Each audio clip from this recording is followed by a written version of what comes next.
It's a sewing machine? Hey guys, welcome back to my channel. It's cordless and it's super tiny.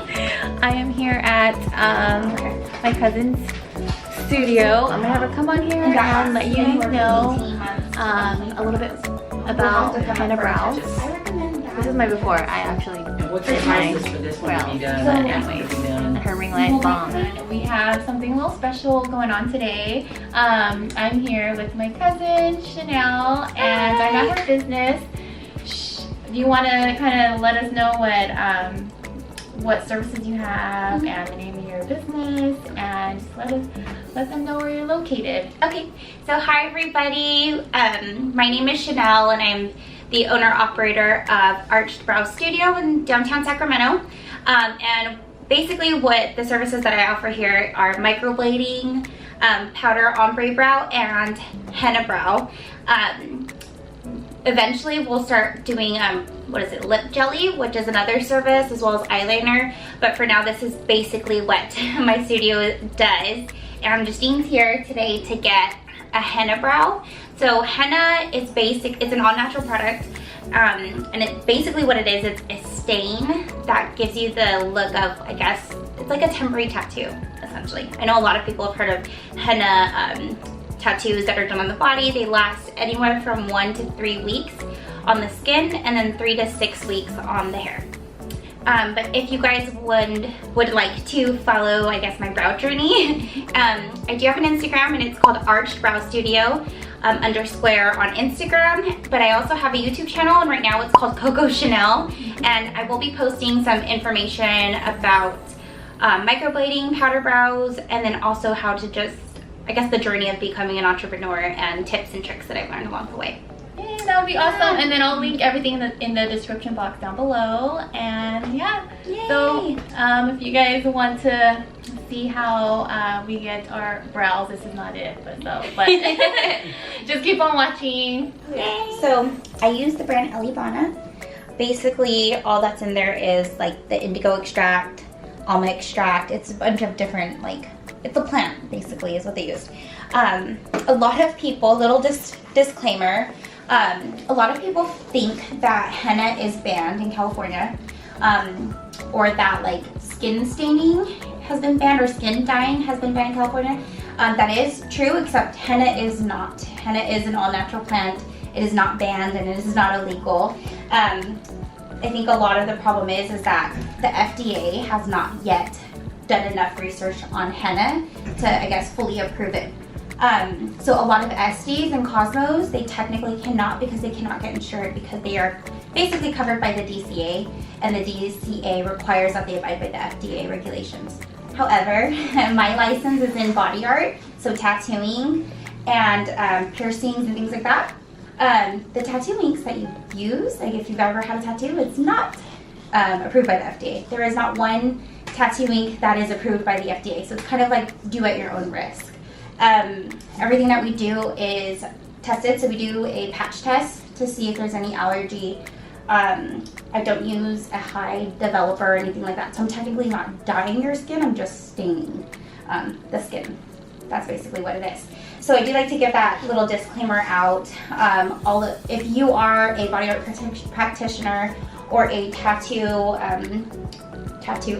permanent makeup artist, all of your disclosures and all of your consent forms should state something like that. But that's why another good reason to go to a really good artist or somebody who uses great products. One of the lines that we use here in my facility, pretty much the only line that we use, well, two I should say. My biggest line that I use is the Tina Davies line with PermaBlend. And the reason that I use that is because it's gone through massive amounts of sterilization. So they go through like gamma radiation, they do different kinds of sterilization processes. She's also had her inks tested. I think it's called RESAP. Correct me if I'm wrong, but she's done it with the RESAP guidelines from 2008 in Europe. So Europe has a really strong and strict FDA. I think in Europe there's only like 9 ingredients that they allow out there, but the US has like 30 plus. So it's kind of, when you put those two together, you can kind of see the difference in how the regulations are. They're super strict out there. So what she's done is she sent her products out there to go through their sterilization process to make sure that they are top notch. So I love to use her brand, and then I use Lee Pigments, which is also a really well-known permanent makeup pigment line. They've been in the industry I think since like the early 90s. And they also go through like really intense quality control. So I really won't go outside of those brands, and that's just because it's what I prefer. It's what some of the best artists that I know personally use, and I like the quality of the work. They're also, I believe, vegan and cruelty-free. So yeah. Yay. Really good information. Yeah, so Elibana is the brand that I use. You can't, pretty much, in order to do henna, you can't use any products that contain very specific chemicals in them that are banned, and so this is why I choose this line. It's pretty clean for the most part.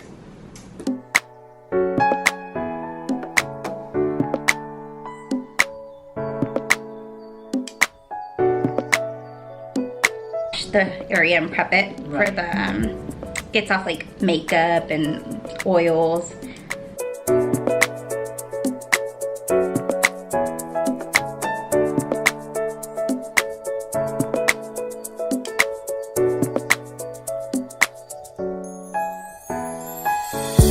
Super long over here. Just wait till you start. I don't do anything to it but pluck the bottom. Close your eyes real quick because I don't want all the hairs to fall down. These are heck long on the edge. I'm gonna fly somewhere. You are. Your brows are gonna Gel take on you them. places. So basically what we're doing is the golden ratio mapping. So basically I'm going off of like measurements of your face. So like the first one would be this here, and this is gonna be like the thickness of your brow. And then the bottom right there. That's basically how thick your brow is.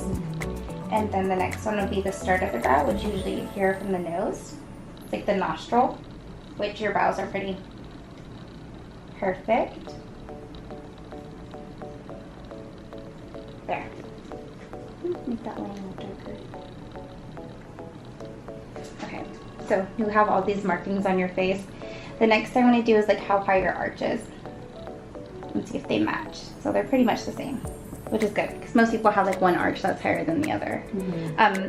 And then we'll do the tail,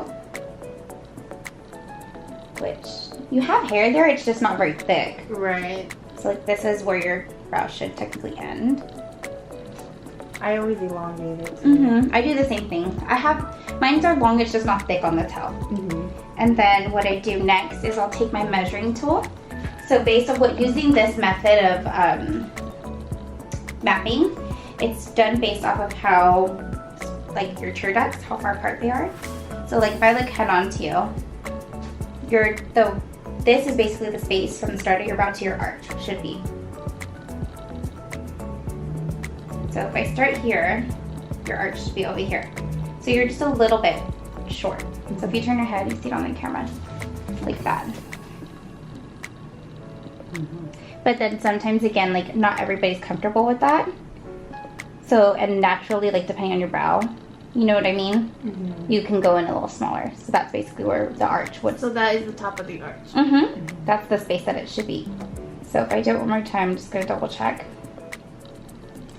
This is where the arch should start right there.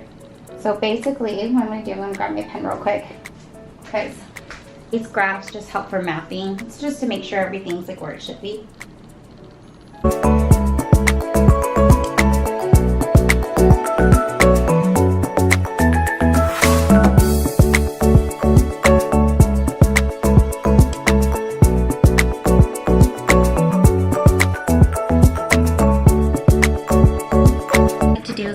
That I like to, I call it snatching the tail. I'm gonna turn her. Do you wanna? And like once the henna is processed, then I just make the tail like really sharp.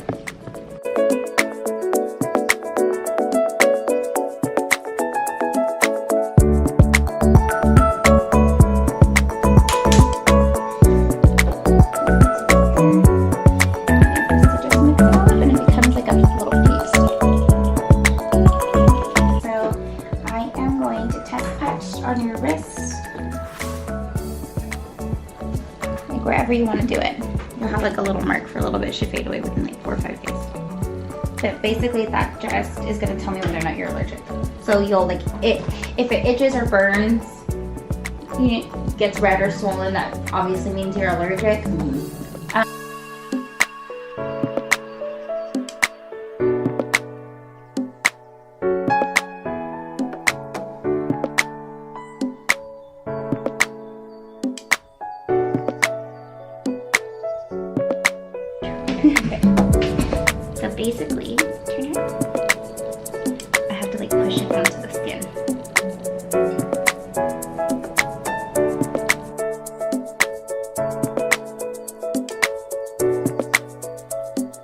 it like you go darker right here and just lighter right So there? I typically won't do the front of your brow Mhm. until like the last 10 minutes. Okay. So that way you Also, don't... it doesn't stick to my skin too long. Okay. Because you want like an ombre brow. Yeah, I like that. Or what I'll do is I'll put it on first and then I'll scrape off the front.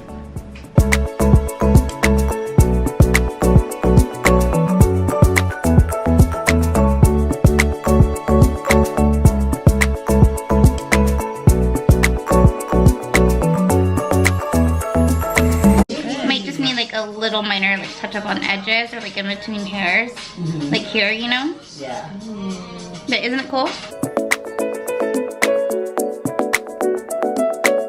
Good. You took it really well. I'm probably just gonna put a little bit on here. Just kind of where it's a little like...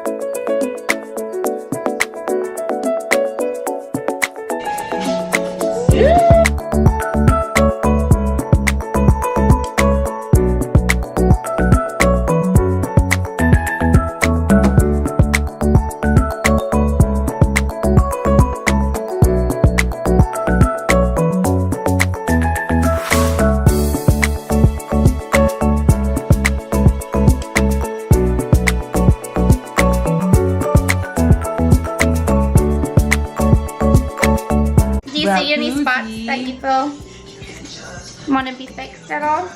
Will I still have your pigment in my case? Brows are done. Mama and I. Do you like it? I love it.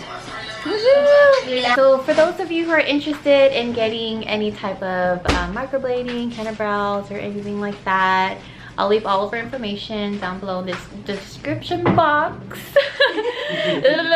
And yeah, hit her up. And if you guys are in the Sacramento area or even like Central Valley or whatever, Stockton, Central Valley, I don't know, if you guys are visiting, definitely come and see my cousin at her business, Arch Brow Studio. And that's a wrap. Until next time, I will see you guys soon. My audience.